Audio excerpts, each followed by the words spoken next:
Nova Estela Ciência e Debate, um programa da TV PUC São Paulo, um programa que é gravado a cada semana nas lindas instalações do MIS, Museu da Imagem e do Som, uma parceria da PUC, através da TV PUC, e o Museu da Imagem e do Som do Governo do Estado de São Paulo, uma parceria que já dura muitos anos e que permite uma programação, hoje o Nova Estela, aos domingos, primeiros domingos do mês, o Cine Ciência, sempre trazendo um debate sobre ciência, tecnologia, sociedade, cultura no nosso mundo.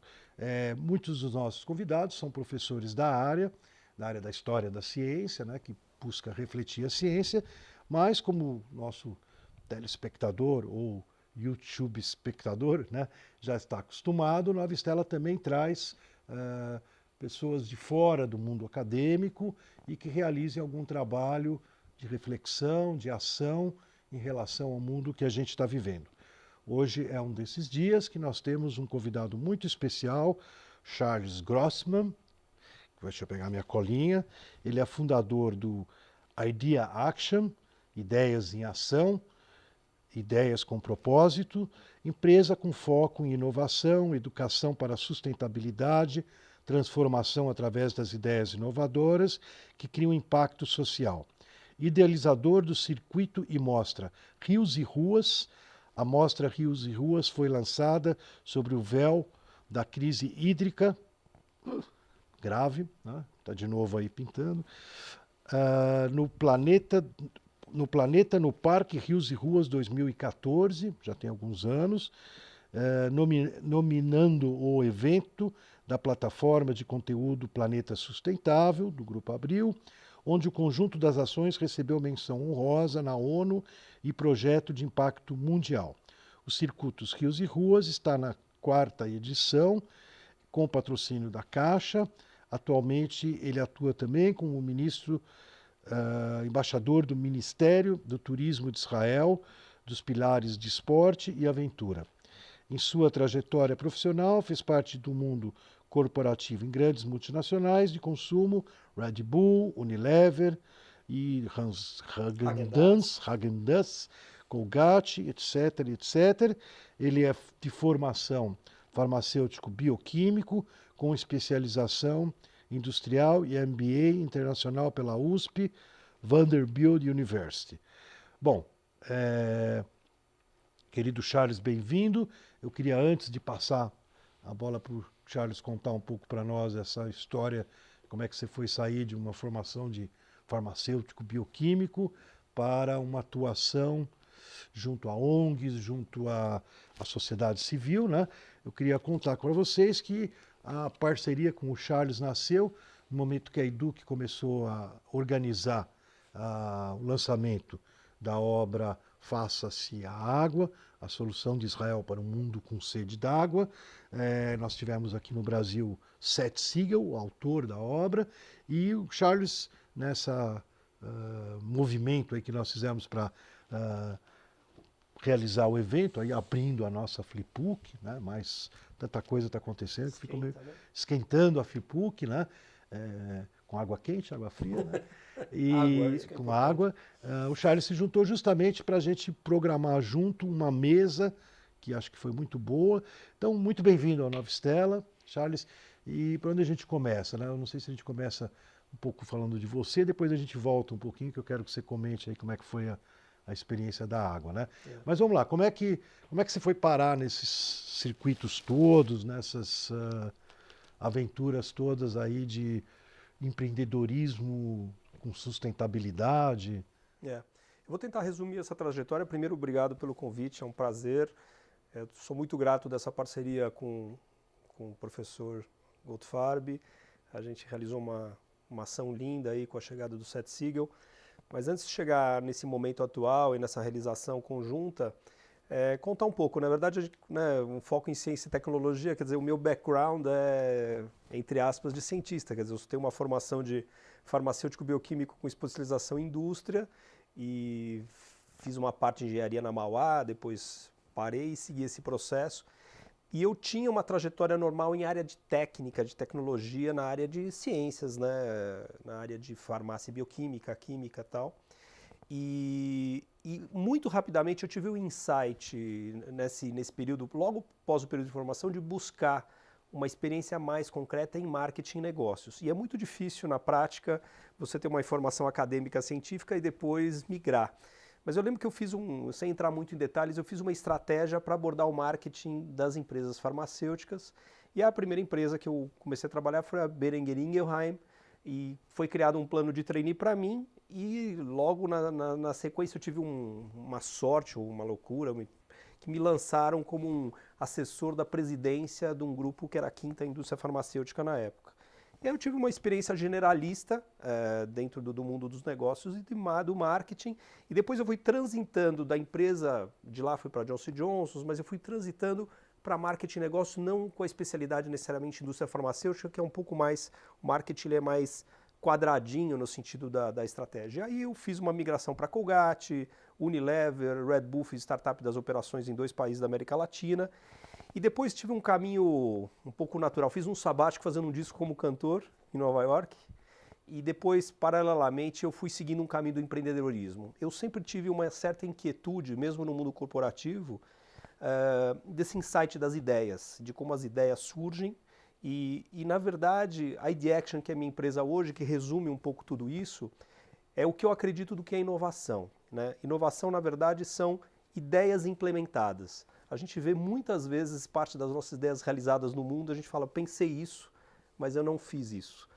E realmente inovação é isso, é quando você coloca uma ideia no mundo e realiza essa ideia no mundo.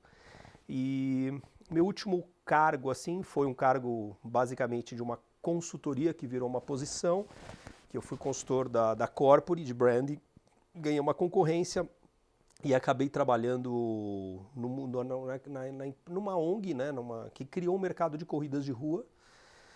E a partir disso eu passei a captar recursos a partir dos recursos marketing, numa vez de um mercado que já está em explosão, um mercado de bem-estar de corridas de rua no Brasil inteiro, mas com com um calendário forte da Secretaria de Esportes em São Paulo. E eu estava sempre preocupado com essa coisa, não ser mais uma corrida, não ser mais um evento esportivo, né? E aí, trabalhando nessa questão da inovação, que para mim é o diferencial, e criar um diferencial único, ou criar algo único, eu vinha sempre pensando na questão da água, da sustentabilidade, da inovação e da arte.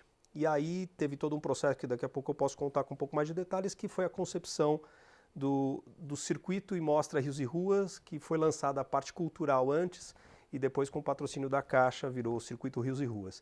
E aí uma profundidade assim que foi se aprofundando um pouco da questão da água, mas mais não no sentido, e eu acho que o Seth Siegel falou muito bem isso aqui no Brasil como ativista, que todo mundo pode ser um ativista da água. Eu achei muito interessante essa fala dele, acho que todo mundo ele prega isso, acredita nisso, né? Eu achei fantástico. Ele vestiu essa roupa de pregador da questão da água. Ele não se coloca como um especialista que vem, ele se coloca no lugar do ativista mesmo e que pensa a água e que quer ser um facilitador dessa questão no mundo. E é onde eu me coloco também, é realmente um empreendedor inovativo, olhando para a água não como um técnico, mas como a importância da água e como sensibilizar cada vez mais pessoas para serem agentes transformadores para uma nova realidade, da realidade que nós estamos vivendo hoje, para onde a gente quer ir, né? E, bom, a gente tem muita coisa aí para poder conversar. Eu acho que, de tudo que você falou, acho que a gente vai focar um pouco, pelo menos no programa de hoje aqui no MIS, na questão do Rios e Ruas. Eu acho que foi até a primeira coisa quando você se apresentou para mim, que obviamente só o nome Rios e Ruas. Então, conta para nós um pouco mais o que é o Rios e Ruas. Eu em particular, até, nós estamos aqui no MIS, né? O MIS tem a ver um pouco com a minha, vamos dizer, primeira adolescência, né? Porque eu morava aqui perto, vivia de bike, vinha assistir filme aqui no MIS. Né? Então, hoje eu realizo algo que eu presenciei quando eu tinha há bastante tempo, né? 13, 14, 15 anos, vinha namorar no MIS. O MIS era um point meio cultural e que já passava filmes nos anos 70, logo pouco depois de ser aberto o MIS, nessa linha. E, obviamente, né, Charles, eu bikeando aqui pelos jardins, né? Eu conhecia muitos rios que sumiram. Então, você não viu mais, né? Que eu não vi mais. Foram um dia desaparecidos, né? Deixa eu contar um pouco dessa história, porque ela é super legal, né? Para mim tem a ver com a minha epifania e com a minha transformação pessoal para poder chegar nesse caminho. E realmente uma trajetória meio de sonho que se materializou. Quando eu estava nesse mercado de corrida de rua e buscando essa transformação, eu tive um insight e que me acompanhou por muito tempo esse insight. Eu tinha na base desse mailing da ONG, da Corporate, assim, mais de 500 mil pessoas que passaram a correr, que passaram a mudar o seu padrão de comportamento, inserir atividade física na sua vida. E assim, histórias de transformação como pessoas que superaram câncer, tabagismo, sobrepeso, ou pessoas que passaram a incorporar atividade física ou esporte na sua vida e mudaram o comportamento, acordar cedo, muda todo o ritual da vida, e comecei a colecionar essas histórias de transformação. Eu gosto de contar 2 histórias de transformação porque são muito simbólicas, porque você está falando de 400 mil pessoas, coletar essas histórias, então eu coletei essas histórias a partir dessas experiências individuais de pessoas que se transformaram através da atividade física, e aí eu gosto de contar um pouco essa história porque para mim foi o insight de transformação onde tudo começou. Vou dar um exemplo. Existe uma corredora, né, que naquela época ela se chama Ana Luísa Garcês, era uma moradora de rua, que teve N passagens pela FEBEM, usuária de drogas, órfã, e morava exatamente na frente, lá na Xavier de Toledo, na frente do antigo Mapping, na frente do Teatro Municipal. E ela, dormindo à noite nas calçadas, nas televisões do Mapping, assistiu Carruagens de Fogo. Acho que ela nem... É um bom filme para retomar para o teu painel, e que conta muito a história das maratonas, da questão na Inglaterra, tal. Ela teve muito provavelmente a epifania dela, e imagina, uma moradora de rua, fora da linha social, nada incluída, ela viu e falou: eu quero ser uma corredora. Ela falou isso para ela mesma internamente, e um pouco da mística de tudo isso, das lendas urbanas disso tudo, que ela fez um pequeno furto para participar de um evento meia maratona e tal, foi muito mal nesse evento, correu mal, e ela continuou perseguindo esse sonho. Então muito provavelmente foi a epifania dela, e ela encontrou um secretário de esportes da época chamado Fausto Camunha, não sei se o conhece, eu não o conheci, mas sei da existência dele, e ele se aproximaram, teve todo um processo aí, e ela recebeu uma sala no Constâncio Vaz Guimarães, que é uma salinha onde ela mora até hoje. Ela passou a ser treinada como corredora de elite.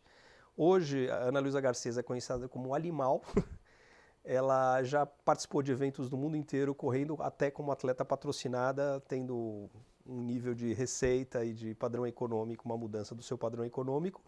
E é uma corredora de elite que ganha vários eventos no Brasil e no mundo.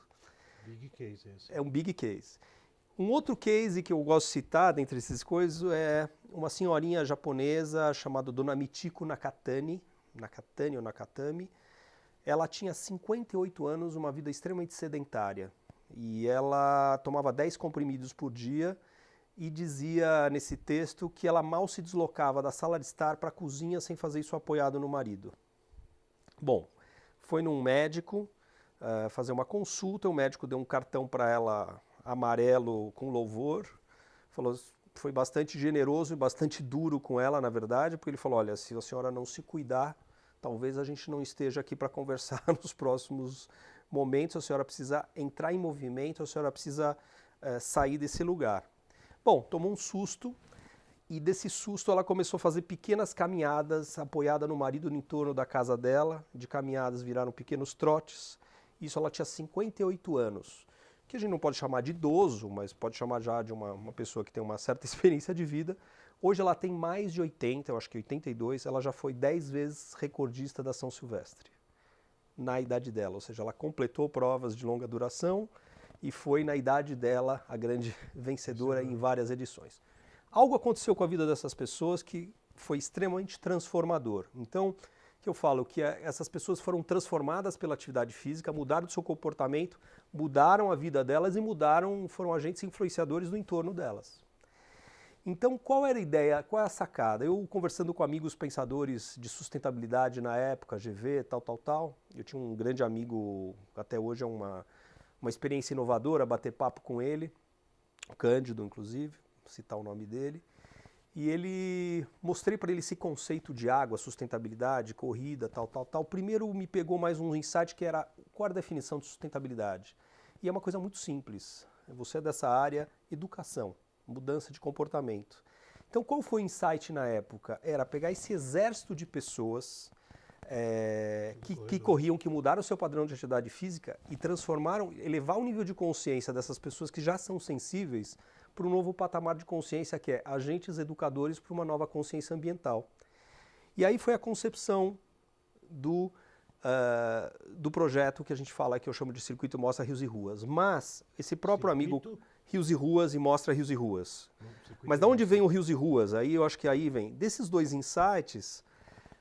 Falando com o próprio Cândido, ele falou assim para ele, eu mostrei o conceito para ele de água, sustentabilidade, de atividade física, não tinha ainda essa concepção, mas tinha todos os pilares estavam lá. Ele falou, é fantástico, a ideia é maravilhosa. Você conhece Rios e Ruas? Eu falei, já ouvi falar, tal. Na hora, me conectei com o Bueno, que era a dupla, o geógrafo e o urbanista da FAO e me encontrei com ele no dia seguinte. Ele veio com uma camiseta da Corpore, que eu tinha recém-organizado da GRAAC, de bicicleta, conversar comigo perto de casa. Convidou para participar de uma expedição Rios e Ruas, que é uma expedição... Isso aqui eu estou te falando, 2009, transição para 2010. 2010, mais ou menos, coisa. Rios e Ruas tinha acabado de nascer.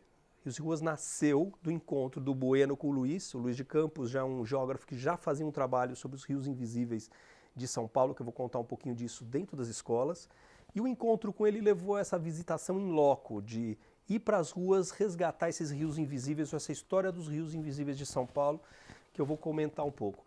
E aí, desse encontro, eu fui fazer uma expedição Rios e Ruas, fui fazer uma caminhada por São Paulo com o olhar dos rios que foram soterrados no processo de urbanização.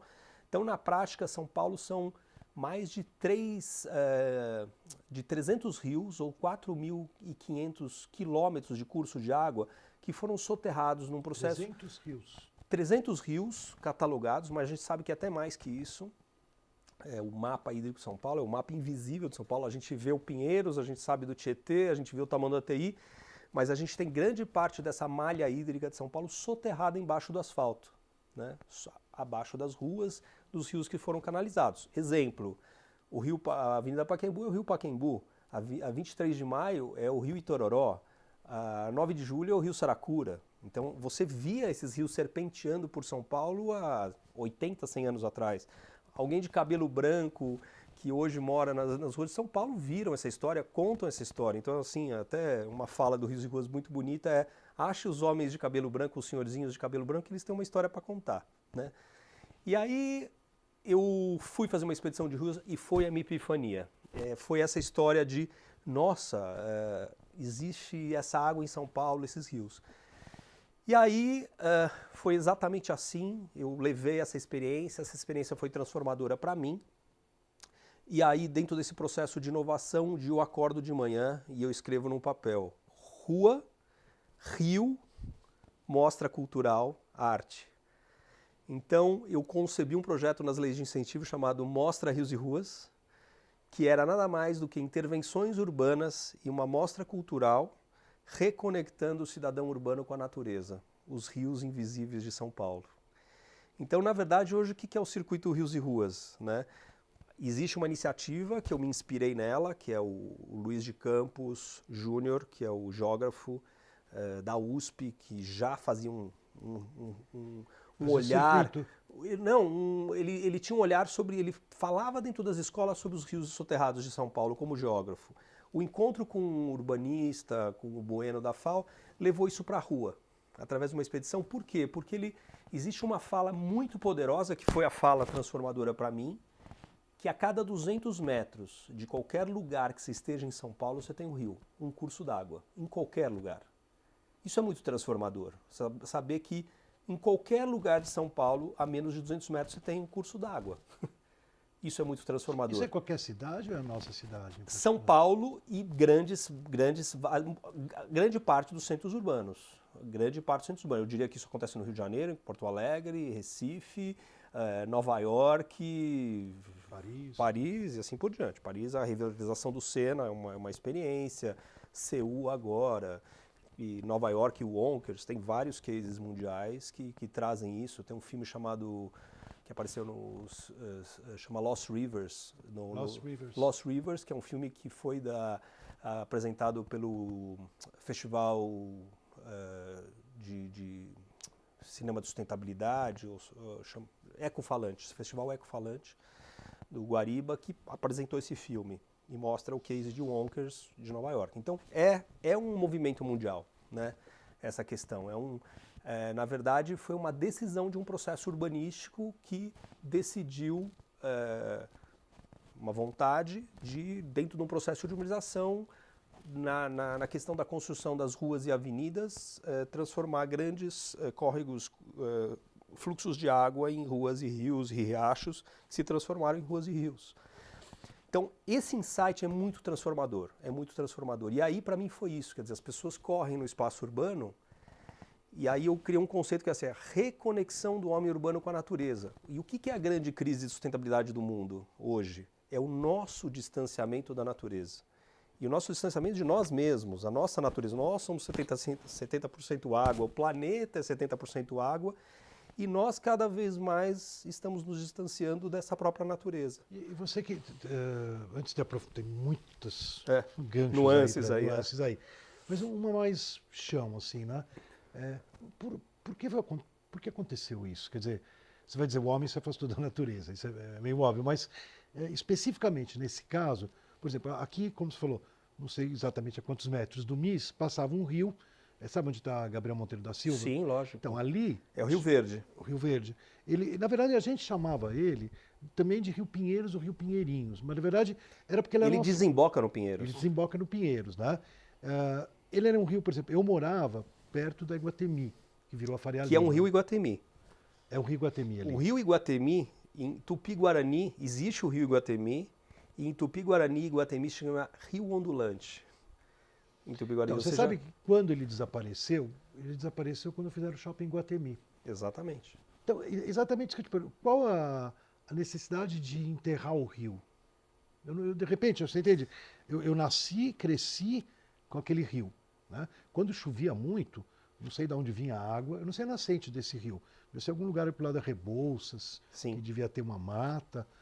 São Paulo são grandes vales, né? São grandes... Descia ali da Rebouças, né? Que ali é elevado, da Paulista, né? Descia do eixo, dali, do espigão da Paulista. Passava atrás da minha casa, para você ter uma ideia, para a gente jogar futebol no campinho, tinha campinho, né?